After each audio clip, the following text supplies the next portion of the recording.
States, our closest ally, progressive realism means strengthening our friendship with both sides of the aisle, joining them to defend Israel from Iranian attacks, together with Australia, further progressing the AUKUS partnership and making a breakthrough for UK defence companies thanks to the ITAR changes. Against Russia, progressive realism means not allowing Putin's mafia state to act with impunity and showing the world our resolve to stand by Kyiv until they prevail, guaranteeing $3 billion a year in military aid for as long as it takes, and unlocking a new funding backed by frozen Russian assets, as well as stepping up action with allies on Kremlin disinformation and making it my personal mission to choke off Russian revenues through our sanctions, imposing the most of any country against Russian shadow fleet and driving forward our campaign against kleptocracy. In the face of conflicts in the Middle East and beyond, progressive realism means standing firm against terrorism and behind international law, doubling our aid for Sudan, helping hundreds of Brits leave Lebanon, restoring funding for UNRWA, standing up for international courts, taking tough decisions on export licenses, but not flinching from defending Israel against an Iranian regime that wants to destroy it, while at the same time working for that ceasefire in Gaza so we can surge in the aid, bring all the hostages home, and advance a two-state solution. And when it comes to China, progressive realism means consistency, not oscillation. As I set out when I was visiting Beijing, and Rachel Reeves is continuing this week, pragmatic engagement to cooperate with China where we can, such as on trade, climate, global health, or AI regulation, but also very robust dialogue and challenge where there are clear threats, sanctioning Chinese firms who supply technologies to support Putin's war, working for the release of Jimmy Lai, calling for an end to human rights abuses in Xinjiang, an end to cyber attacks on the UK, and an end to sanctions on our parliamentarians. And on the climate and nature crisis, progressive realism sees global action as fundamental to our energy independence and national security. We've launched the Global Clean Power Alliance, bringing 12 countries on board in its first mission to turbocharge the rollout of clean energy and drive green jobs and investment at home.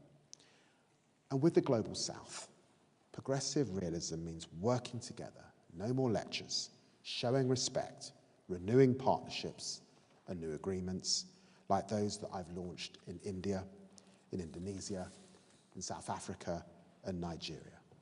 That's all just in the last 6 months.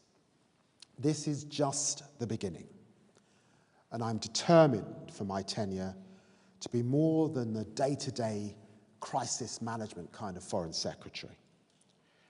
That's why I want to lay out 3 realistic principles that will guide our foreign policy to get us to a more progressive 2035. First, we and our allies must relearn the Cold War manual. Long-term thinking, not short-termism. Consistent deterrence, not constant distraction. Adapting as emerging technology reshapes the strategic environment. Securing strategic stability in an unstable world. Our opponents are coordinating ever more closely, with Iranian drones fired on Ukrainian cities and North Korean troops now fighting against Ukraine. We too need a whole new level of global engagement with our closest allies in the United States, Europe, and the Five Eyes, our strategic partners in Japan and South Korea, and with all those committed to the principles of the UN Charter. That's why we will engage with China. We have to challenge them not to throw their lot in with Putin. And second, to be taken seriously by our opponents and allies alike, we must put our money where our mouth is. That starts by facing the facts. Donald Trump and J.D. Vance are simply right when they say that Europe needs to do more to defend its own continent. It's myopia to pretend otherwise with Russia on the march. So this government will lay out a clear pathway to reaching 2.5% of our GDP on defence. A figure, lest we forget, that the last Labour government met and was never met by the Tories since David Cameron's cuts. And with John Healey, we will lead and we will change to convince all of our NATO allies that rising defence spending is a strategic necessity. And third, we must forge closer partnerships with the global south. Because the world is larger than the North Atlantic and the Mediterranean. We cannot divorce the Euro-Atlantic from the Indo-Pacific, and the Kremlin has spread its tentacles across the world, spewing out disinformation on every continent, dispatching mercenaries to Africa and seeking closer relations within the BRICS formation. A grim vision of unending competition is not compelling to the vast majority of states. We must avoid repeating the mistake of the early Cold War period, where the West lost ground to the so-called Third World. From Jakarta to Kampala, the non-aligned movement was the result. And today, many of those same states are structuring their foreign policy to avoid harm from US competition. To shape 2035, we must offer a new vision of partnership which approaches those countries as equals, working with pioneers like Mia Mottley to reform the global financial system, more climate finance, delivered faster and with greater impact is not a luxury, but a geopolitical necessity. Failing to deliver means failing the global south, and that only advantages Vladimir Putin. When the world changes, you need to see it as it really is. And the same goes for your institutions. Again and again, realism has meant progressive reform. The Harding-Crowe reforms of 1905 created a modern policy bureaucracy which helped Britain keep pace with its rivals in the years preceding the First World War. The Eden Reform of 1943, creating a modern diplomatic service during a world war, made it open to women for the first time, paid for the first time, and fit to keep the peace. And Robbie Cook's foresight in 2000, first putting climate on the Foreign Office agenda. Over the last 6 months, I've seen in the FCDO the most dedicated public servants I've ever met in my life, working all over the world to avert disasters and bring countries closer together. But we must do more to harness the strengths of the Foreign Office and deliver the government's plan for change. And that's why I set in train 3 reviews. I'm very grateful to Martin Donnelly, to Neri Woods, to Manoush Shafiq for all of their work, into the FCDO's role and capabilities, looking particularly at our economic capability in this department, at our global impact in this department, and the fusion of development and diplomacy. And in each case asking, how can we ensure that the tools at our disposal provide maximum benefits to UK prosperity and security? The stories of the reviews is a world where the foreign and the domestic, the political and the economic have blurred. Vladimir Putin has mastered this with his hybrid playbook and this department needs to reflect this reality. That's why diplomacy and development belong together. While poverty reduction is an end in itself, our development work cannot be siloed off from geopolitics. And that's why I am reforming this department, connecting its work better to two domestic priorities of the British people that cannot be solved without work abroad: tackling irregular migration and boosting economic growth. On irregular migration, the FCDO is critical to trying to solve this issue. A realistic strategy involves transactional, hard-headed diplomacy, and to agree with partners smart interventions at every stage along the international people smuggling pathway, so together that we can strengthen borders, smash the gangs, and get those with no right to be here returned to their countries. There are those who have told me that this isn't a progressive issue. I'm afraid they're wrong. There is nothing progressive about leaving the most vulnerable exploiting, letting criminal gangs get rich and commit more crime on British streets.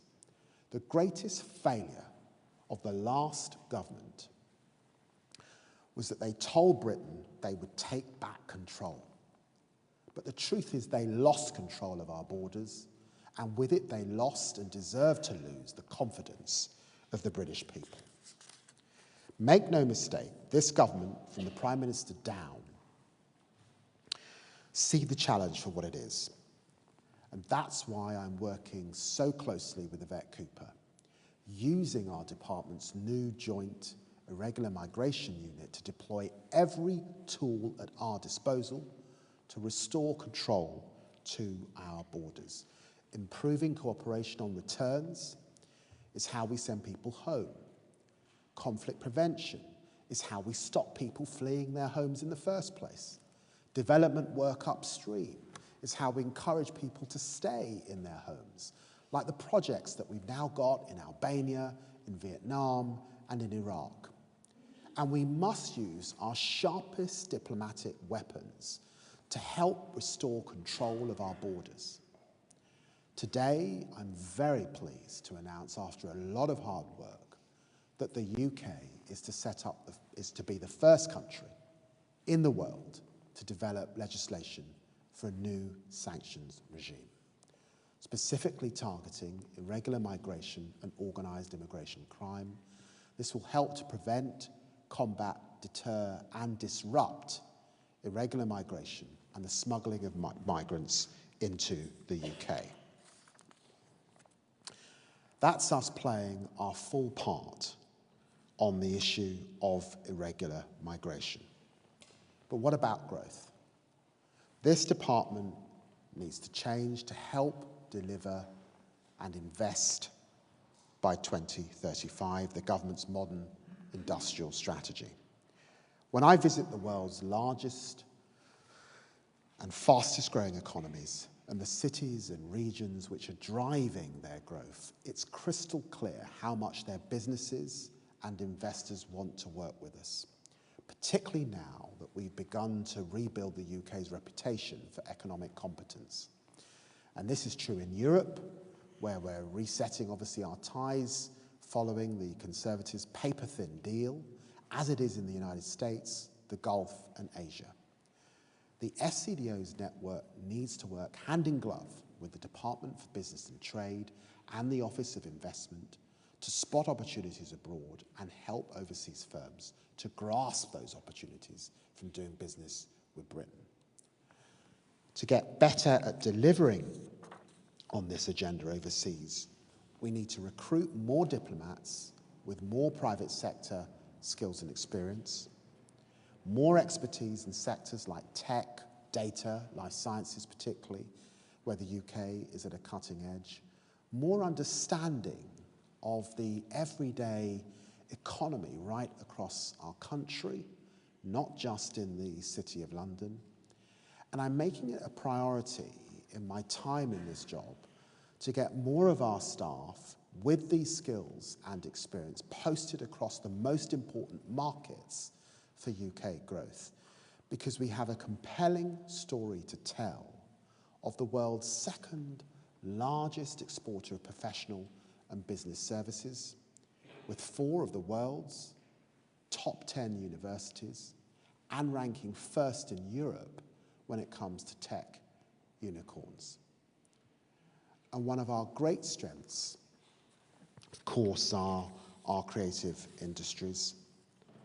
Again, unfortunately, too often maligned by the Conservatives, which account for almost 15% of our service exporters, as well as being a force multiplier for wider British influence. Influence through their power to attract, not to compel. Together with Lisa and Andy, I'll therefore shortly be launching the new UK Soft Power Council, so that the government can be a partner to those in business and beyond who are so important for our prosperity at home and our standing abroad. Across both these priorities, we will do much more quickly, if we embrace the greatest enabler of our time, technology. I'm less interested in admiring the FCDO as a historic institution than fulfilling its potential to be a cutting-edge institution, which is why I'm also planning to bring AI into the heart of our work.